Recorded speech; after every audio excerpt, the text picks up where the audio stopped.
Hey guys, welcome back to Emerald Kaizo Nuzlocke Part 2. This is a super fun series, and you guys seem to enjoy the first episode, so here is the second one. After beating Roxanne, we head to Rustfurrow Tunnel where we have to fight this Team Aqua member who actually has a full team. The Team Aqua Grunt leads off with a level 14 Dratini, and we're easily able to mudshot it and take it out in only one hit. Next out is a level 14 Tentacle who obviously goes down to one super effective mudshot. Next out is a level 14 Barboach who goes down to one Bubble Beam. As you can see, this was definitely worth it because since we grinded up, we are level 28. There is nothing she could do, and we one-shot all of her Pokemon with relative ease. After we defeat the Team Aqua Grunt and she runs away, we give Pico back to Mr. Briny, and then he offers to give us a ride to Dewford, where we'll find Brawly. On our way to Dewford, we actually do take on this Mayfi. It's completely optional, but I just figured I really need the EXP. Grovyle actually isn't a problem, which is great, and we're able to take it out with one Flame Wheel, and next up is Nidorino, who goes down to one Magnitude 10. May actually has a level 15 Totodile, which is pretty cool, but it goes down to one Wild Charge. Next out is a level 14 Minum, and we end up going for Bite, getting the Flinch. It has the Berry Juice, but one more is still enough to take it out. Next out is Charmander, and of course it goes down with one Wild Charge. Now it's time to head to Dewford. Mr. Briny kindly gives us a ride, and we arrive in Dewford where we actually get another encounter. We have a little patch of grass right here which contains fighting type Pokemon. Our encounter for Dewford is a Mankey at level 15. It's not too bad at all, especially once this evolves. It's definitely not going to be bad. I actually was live streaming this at the time, and I did not come up with this wonderful nickname, but we end up naming Mankey Whoa Mankey. Get it? Because it's a woman? Haha, I'm so funny. On our way to Granite Cave, there's actually a Team Aqua Grunt that we have to fight. Once again, it is a full team of 6, so we do have to be careful. We take out Ghastly with one Bubble Beam and take out Porygon with a Mudshot as well as Sneasel. Next, he sends out his own Marshtomp, and the best thing we have to deal with Marshtomp is our Marshtomp, because our Marshtomp is better than his Marshtomp, because we take out his Marshtomp with our Marshtomp. Next out is Clamperl, who goes down with one Wild Charge, and last up is Drowsy, who also goes down to one Wild Charge. I forget, you actually cannot make it through Granite Cave until you beat Brawly, so that's what we're gonna do next. Just to be safe, I do want to get a few levels higher. I know that we vastly out-level Brawly still with our levels, but I do not want to take any chances. I did want to get my encounter in Granite Cave, so we go ahead and go to the ice part right here on this little platform. We run into a level 15 Spiel, and even though No U does get frozen by a Powder Snow, we do end up paralyzing it and capturing Spiel with only one Pokeball. We give it the nickname Brawly because it's basically a ball, but it's going to be kind of weird once it evolves. While we're taking on these trainers in Brawly's gym, we do run into a level 16 Vigoroth who ends up surviving a Mudshot and then using Counter on Island. Now, of course, this is going to do so much damage, we just have to hope that it doesn't take it out, and it is so close. We live with only 8 HP. I was honestly freaking out there because if Island died, we would probably have the reset because Island is the backbone of our team. We then switch out to No U and easily take it out with a Wild Charge. That was way too close. I know at this level that we have right now, it's not enough to take on Brawly, so we do have the grind just for a little bit in these little patches of grass because they have a slightly increased encounter rate compared to the other places. And literally, guys, this happened.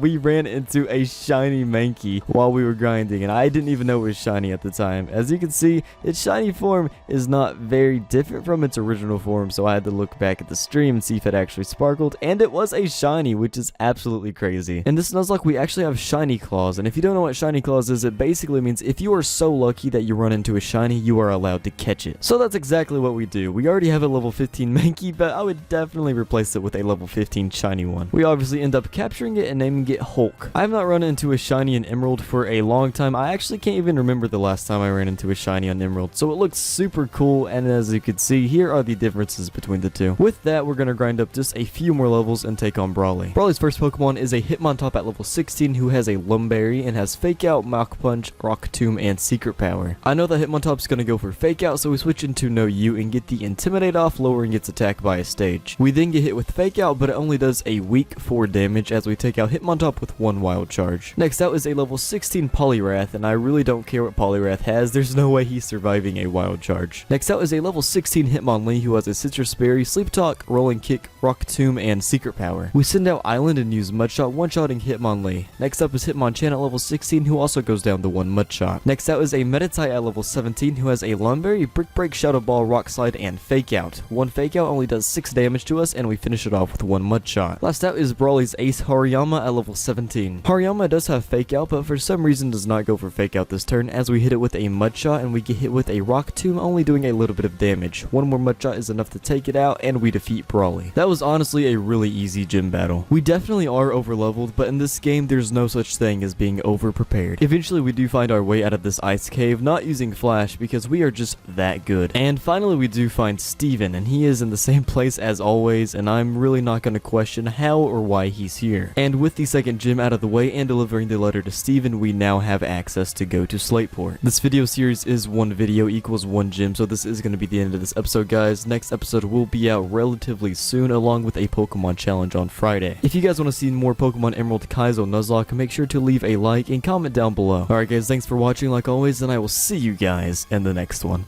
Peace out, guys.